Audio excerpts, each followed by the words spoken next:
जगदीप धनखड यांनी उपराष्ट्रपती पदाचा राजीनामा दिल्यानंतर उपराष्ट्रपती पदासाठी एनडीएच्या उमेदवाराची दिल्लीमध्ये घोषणा झाली। भाजपच्या संसदीय मंडळाची दिल्लीमध्ये महत्त्वाची बैठक पार पडली आणि या बैठकीत महाराष्ट्राचे राज्यपाल सीपी राधाकृष्णन यांच्या नावाची घोषणा झाली। मात्र राधाकृष्णन यांच्या निवडीमागे भाजपची नेमकी राजकीय गणित काय, पाहूया त्याच संदर्भातला हा स्पेशल रिपोर्ट।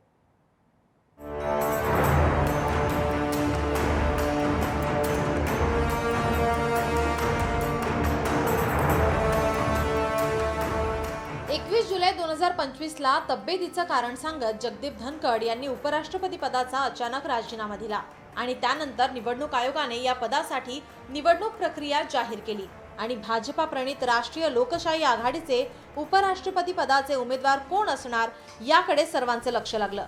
सगळ्या प्रक्रियेनंतर रविवारी 17 ऑगस्ट 2025 ला एनडीएनं महाराष्ट्राचे विद्यमान राज्यपाल सीपी राधाकृष्णन यांचं नाव घोषित केलं। भारतीय जनता पार्टीचे अध्यक्ष आणि केंद्रीय मंत्री जेपी नड्डा यांनी या संदर्भात माहिती दिली।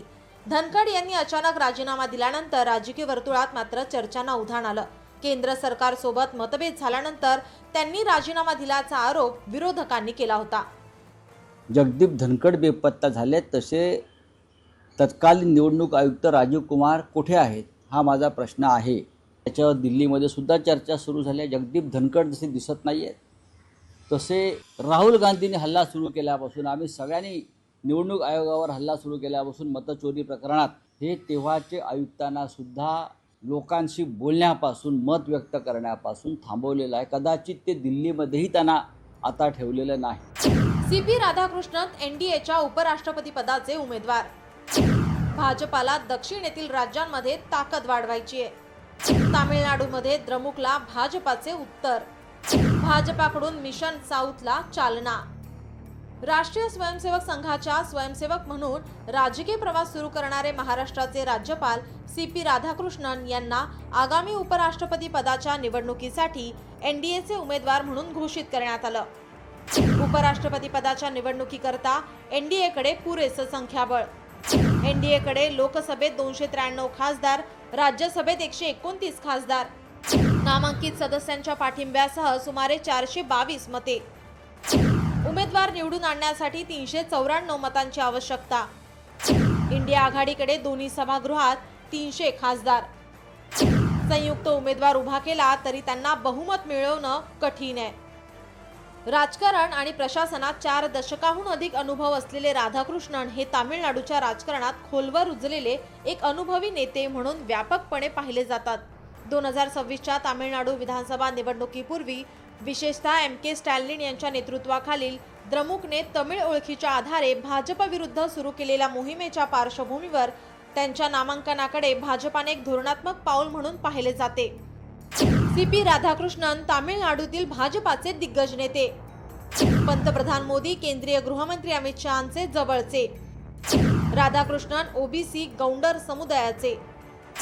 राजकीय प्रभाव बळकट होऊन AIADMK युती मजबूत होईल। तामिळनाडूत भाजपाची पुनर्बांधणी होण्यास मदत होईल। अण्णामलाई यांच्या राजीनाम्यामुळे झालेल्या नुकसानावर नियंत्रण ठेवण्याचा प्रयत्न। राधाकृष्णन यांच्या संघटनात्मक कौशल्यासह जातीचे आकर्षण संतुलित करू शकतात। द्रमुकच्या मोहिमेला कमकुवत करण्याचा प्रयत्न। दक्षिण भारतात भाजपा आपले आकर्षण वाढवू शकते। केंद्रीय संरक्षण मंत्री राजनाथ सिंह यांनी रविवारी संध्याकाळी काँग्रेस अध्यक्ष मल्लिकार्जुन खरगे यांच्याशी संपर्क करून उपराष्ट्रपती पदाचे उमेदवार सीपी राधाकृष्णन यांचा पाठिंबा मागितला। ही निवडणूक बिनविरोध करण्यासाठी भाजपाकडून प्रयत्न सुरू झालेत। निवडणुकीचे पर्यवेक्षण एनडीएच्या वतीनं राजनाथ सिंह करणार। राजनाथ सिंह यांचा मल्लिकार्जुन खरगे यांच्याशी संपर्क।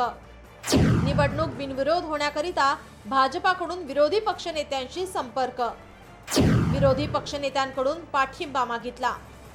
मुख्यमंत्री देवेंद्र फडणवीस यांनी कोल्हापूर येथून परत आल्यावर राजभवन येथे जाऊन राज्यपाल सीपी राधाकृष्णन यांची भेट घेत अभिनंदन केलं, तर खासदार संजय राऊत यांनीही त्यांचं अभिनंदन केलंय। सीपी राधाकृष्णन यांना उपराष्ट्रपती पदाचा उमेदवार म्हणून एनडीएने घोषित केलं आहे। ते उपराष्ट्रपती पदाचा जो फॉर्म भरणार आहेत त्या फॉर्ममध्ये त्यांना ते कुठले मतदार आहेत याचा पुरावा लावावा लागतो।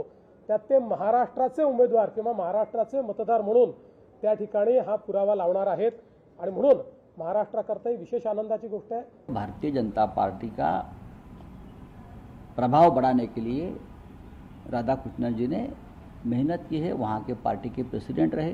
तो अगर पार्टी केडर का आदमी इस पद पर बैठा है और जो आरएसएस से जुड़ा है, तो आरएसएस और बीजेपी में उनके नाम पर सहमति हुई है। उनका नाम आने से जरूर महाराष्ट्र का राज्यपाल अगर उपराष्ट्रपति बनते हैं तो हम खुशी जाहिर करेंगे।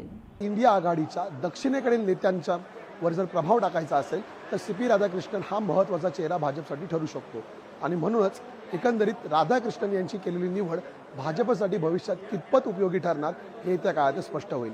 कॅमेरामन सुनील वर्मासह मी चेतन नावरे, मुंबई। लोकशाही मराठी ऐका, पहा, जागरूक रहा।